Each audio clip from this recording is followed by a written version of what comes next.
শুভেন্দু অধিকারী এতদিন যেটার ভয় করছিল ঠিক সেটাই ঘোষণা দিলেন প্রাক্তন মুখ্যমন্ত্রী মমতা বন্দ্যোপাধ্যায়। প্রাক্তন মুখ্যমন্ত্রী মমতা বন্দ্যোপাধ্যায় যে তথ্য প্রমাণ নিজের হাতে ফাঁস করে দিয়েছে তা দেখে শুভেন্দু অধিকারী এবং বিজেপি নেতাদেরই মাথায় হাত।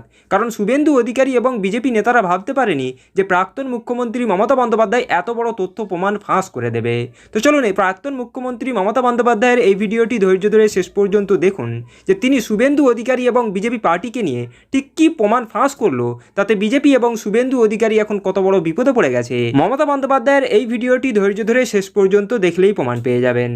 ভাঙো, সন্ত্রাসের বাদ ভাঙো। বিজেপি ভোট লুট করে ক্ষমতা এসছে, এটা আমরা সবাই জানি।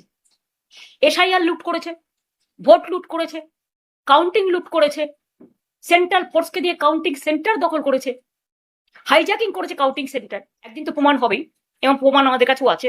বিজেপি নানান ছলে বলে কৌশলে কঠোরতায় নির্বাচন কমিশনকে সাথে নিয়ে ভোট লুট করে নাম কেটে নানা রকম অছিলায় সেন্ট্রাল ফোর্সকে দিয়ে একটা ভোট লুট করেছে। আপনারা যারা বেঈমানরা গদ্দাররা বিজেপির কাঁধে কাঁধ মিলিয়ে তাদের কথা মতো চলছেন, বিজেপি স্পন্সর যারা, তারা আমি বলবো যদি সাহস থাকে, বুকের পাটা থাকে, বিজেপিতে থেকে দল ভাঙার চক্রান্ত ভাবেন কি যে আমি মরে গেছি। মানুষের কাছে যখন বেরোবো আপনারা কি আমার কণ্ঠরোধ করতে পারবেন? অত সস্তা নয়। কিন্তু রাম মন্দির কত টাকা দিয়ে মানুষ বানালেন, কত সোনা, কত রূপো, কত দান, কত ধ্যান, আর আজকে রাম কার নাম আপনি বদনাম কর দিয়া। যেমন দেখছেন না, পুনামি থালা থেকে শুরু করে, পুনামি বাক্স থেকে শুরু করে সব রাম মন্দির, সবটাই নাকি ওদের সম্পদ। যে আপনি মুখ্যমন্ত্রী হয়েছেন বলে আপনি তৃণমূলটা করেননি, আপনিও কংগ্রেস করতেন একদিন, আপনিও নির্বাচনে অনেকবার হেরেছেন, এবং আপনার জন্য আমি বারবার যেতাম আপনার কেন্দ্রে, সেটা আমার কর্তব্য ছিল, এর জন্য আমি কোনো কৃতিত্ব নিচ্ছি না।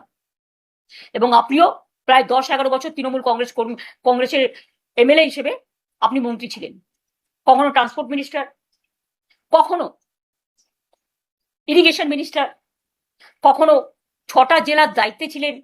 মনে রাখবেন, every action has a reaction. আপনারা যত অ্যাট্রোসিটিস করবেন আমরা কিন্তু তত বাড়বো। আর 21শে জুলাই হবে শহীদ স্মরণে, ওটা ভাড়ায় ছিলাম আমরা। ভাড়াটা কতদিন পর্যন্ত ছিল এই তার ডকুমেন্ট।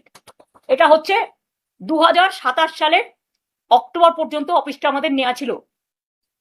কেউ গিয়ে বলছেন আমার নামে আমি সই করেছি, ব্যক্তিগতভাবে উনি সই করেননি, সইটা করেছেন পার্টি অথরাইজ করেছে বলে। কোনো ব্যক্তি চলে যেতে পারেন কিন্তু ইনস্টিটিউশন চলে যায় না, এটা ইনস্টিটিউশনের সম্পত্তি, এটা মাথায় রাখতে হবে। আর যারা বলে বেড়াচ্ছেন টাকা পাননি, তারা দেখুন তো এই চেকগুলো প্রতি মাসে মাসে কারা দিয়েছে। আমরা যদি না দিয়ে থাকি তাহলে আমাদের কাছে এত ডকুমেন্ট কোত্থেকে এলো? দেখুন দেখুন দেখুন, মেনটেনেন্স করি আমরা, প্রতি মাসে 1 লাখ টাকা করে ভাড়া দিয়ে আমরা চেকে, ইলেকট্রিসিটি বিল দিয়ে আমরা, কর্পোরেশনের যা যা লাগে দিয়ে আমরা,